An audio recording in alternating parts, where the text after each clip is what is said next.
مجھے مناؤ نہیں میرا مسئلہ سمجھو، خفا نہیں میں پریشان ہوں زمانے سے۔ ناظرین السلام علیکم، میں عدنان نصیر ہوں۔ شعری انتخاب کے سلسلے کی یہ دوسری ویڈیو ہے۔ آج میں جس شاعر سے آپ کو ملوانے جا رہا ہوں ان کا نام ہے لیاقت علی عاصم۔ میرے پسندیدہ شاعروں میں سے ایک ہیں۔ 1951 میں کراچی میں پیدا ہوئے اور 2019 میں کرونا نامی وبا میں کراچی ہی میں فوت ہوئے۔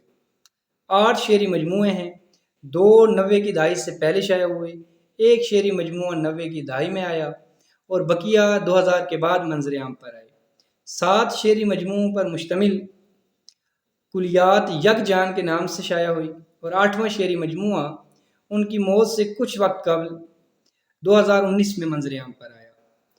وہ آخری مجموعے کا نام ہے میرے کتبے پہ اس کا نام لکھو۔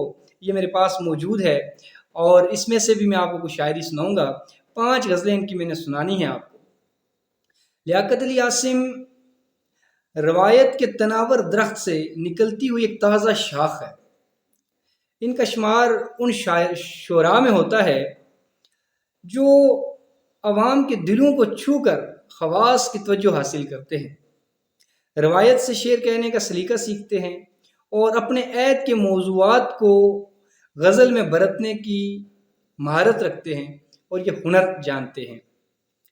لیاقت علی عاصم کی شاعری کی مجموعی فضا احساس تنہائی، یاد رفتگاں، بے مقصدیت، موت کی تمنا، کرب مسلسل، گھٹن، بے یقینی و بے اعتباری سے عبارت ہے۔ آپ کے یہاں کوئی تصنع اور بناوٹ نہیں ہے، کوئی بڑے فکر و فلسفہ آپ کی شاعری میں نہیں آتے۔ آپ کی شاعری ایک سیدھے سادے انسان کی شاعری ہے، جس طرح زندگی نے آپ کو بسر کیا اور جس طرح آپ نے زندگی کو بسر کیا ویسے ہی لکھ دیا۔ ویسے تو کئی طرح کے موضوعات ان کی شاعری میں ہیں، لیکن داخلی کیفیات کا غلبہ جو ہے وہ زیادہ ہے۔ جو آخری شعری مجموعہ ہے وہ کئی حوالوں سے اہمیت کا حامل ہوتا ہے۔ شاعر نے ایک عمر عطا کی ہوتی ہے غزل کو اور وہ مٹتے مٹتے کچھ جو ہے ان مٹ نقوش چھوڑنا چاہتا ہے۔ یہ آخری شعری مجموعہ میرے کتبے پہ اس کا نام لکھو میرے پاس ہے۔ ان کی شاعری کا میں ایک عرصے سے قاری ہوں، میں نے ان کی بقیہ کتابیں بھی دیکھی ہیں، تو میں اس نتیجے پر پہنچا ہوں کہ یہ آخری شعری مجموعہ ان کی شکست نہیں ہے۔ وہ شاعری آخری دم تک کرتے رہے تھے اور ویسے ہی تازہ اشعار کہتے رہے تھے جیسے وہ پہلے شعری مجموعوں میں کہہ چکے تھے، یعنی اس درجے کی تازگی اور نیا پن شاعری میں موجود تھا۔ عموماً ایسے ہوتا ہے کہ شاعر آخری عمر تک پہنچتے پہنچتے خود کو دہرانے لگتا ہے۔ مشقت کے نتیجے مل رہے ہیں، مشقت کے نتیجے مل رہے ہیں، ہمیں اجرت میں دھوکے مل رہے ہیں۔ ہمارے دل بھی مل جاتے تو کیا تھا، ہمارے دل بھی مل جاتے تو کیا تھا، ہمارے گھر کے رستے مل رہے ہیں۔ الگ ہونے ہی کے جھگڑے تھے سارے، الگ ہونے ہی کے جھگڑے تھے سارے، جدا ہو کر خوشی سے مل رہے ہیں۔ خدایا آدمی ہوں کیا کروں میں، خدایا آدمی ہوں کیا کروں میں، مجھے سارے فرشتے مل رہے ہیں۔ تو کیا میں بت تراشی کرنے لگ جاؤں، تو کیا میں بت تراشی کرنے لگ جاؤں، مجھے پتھر میں چہرے مل رہے ہیں۔ مشقت کے نتیجے مل رہے ہیں، ہمیں اجرت میں دھوکے مل رہے ہیں۔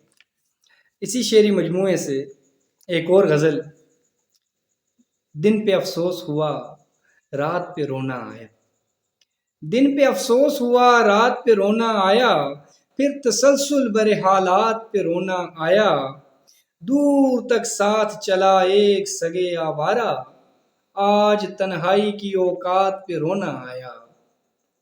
گڑ گڑا کر جو دعا مانگی تھی مقبول ہوئی، گڑ گڑا کر جو دعا مانگی تھی مقبول ہوئی، اور اس طرح کے برسات پہ رونا آیا، جیسے تجدید جدائی کے لیے آیا ہو۔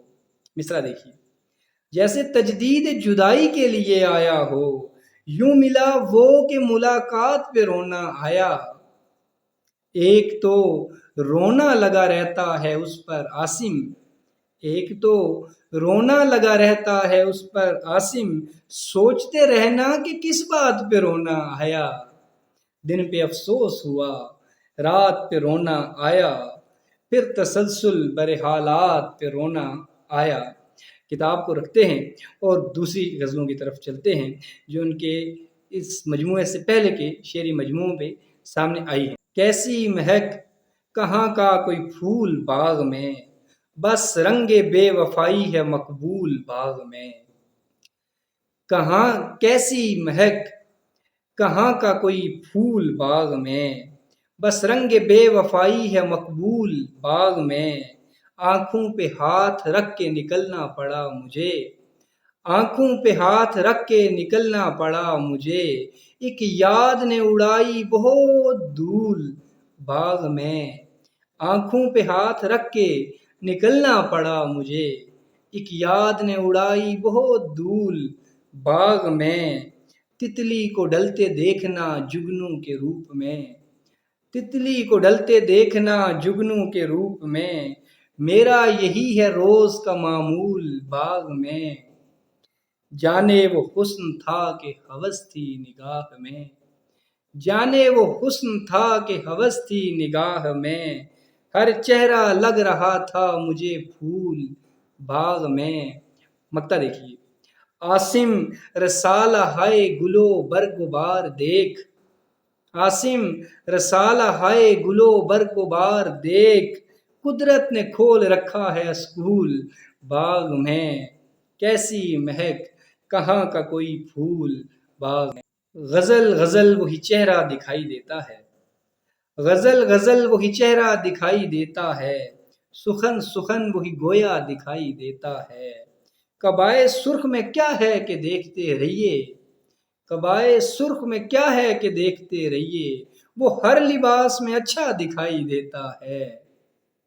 بہت قریب نہ آؤ میں آئینہ ہی سہی، بہت قریب نہ آؤ میں آئینہ ہی سہی، بہت قریب سے دھندلا دکھائی دیتا ہے۔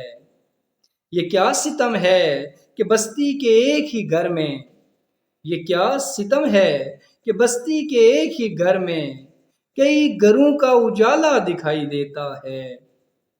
کوئی خیال نہ صورت نہ ذائقہ نہ پکار، کوئی خیال نہ صورت نہ ذائقہ نہ پکار، بس ایک وہم گزرتا دکھائی دیتا ہے۔ خزاں کی دھوپ میں نے کہا نہ تھا کہ مجھے، خزاں کی دھوپ میں نے کہا نہ تھا کہ مجھے خراب برا کوئی سایہ دکھائی دیتا ہے۔ کسی کے ہاتھ میں کاسا نہیں مگر عاصم، ہر ایک ہاتھ میں کاسا دکھائی دیتا ہے۔ غزل غزل وہی چہرہ دکھائی دیتا ہے، سخن سخن وہی گویا دکھائی دیتا ہے۔ ان کی مشہور زمانہ غزل آپ کی بازوق سماعتوں کی نظم۔ کوئی آس پاس نہیں رہا تو خیال تیری طرف گیا، مجھے اپنا ہاتھ بھی چھو گیا تو خیال تیری طرف گیا۔ کوئی آ کے جیسے چلا گیا کوئی جا کے جیسے گیا نہیں، مجھے اپنا گھر کبھی گھر لگا تو خیال تیری طرف گیا۔ میری بے کلی تھی شگفتگی سو بہار مجھ سے لپٹ گئی، میری بے کلی تھی شگفتگی سو بہار مجھ سے لپٹ گئی، کہا ویم نے کہ یہ کون تھا تو خیال تیری طرف گیا۔ مجھے کب کسی کی امنگ تھی میری اپنے آپ سے جنگ تھی، مجھے کب کسی کی امنگ تھی میری اپنے آپ سے جنگ تھی، ہوا جب شکست کا سامنا تو خیال تیری طرف گیا۔ کسی حادثے کی خبر ہوئی تو فضا کی سانس اکھڑ گئی، کسی حادثے کی خبر ہوئی تو فضا کی سانس اکھڑ گئی، کوئی اتفاق سے بچ گیا تو خیال تیری طرف گیا، کوئی اتفاق سے بچ گیا تو خیال تیری طرف گیا۔ تیرے ہجر میں خور و خواب کا کئی دن سے ہے یہی سلسلہ، تیرے ہجر میں خور و خواب کا کئی دن سے ہے یہی سلسلہ، کوئی لقمہ ہاتھ سے گر پڑا تو خیال تیری طرف گیا۔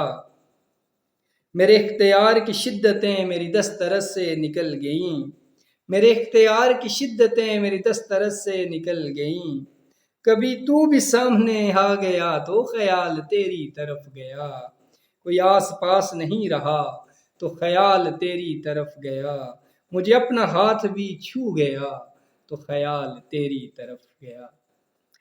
آپ کمنٹ باکس میں لکھیے کہ آپ کو کون سا شعر یا کون سی غزل بہت پسند آئی ہے۔ شعر جیسے بھی کہے ہوں مگر اس ناز کے ساتھ، میں نے شہرت کے لیے شعر میں سازش نہیں کی۔ بہت شکریہ۔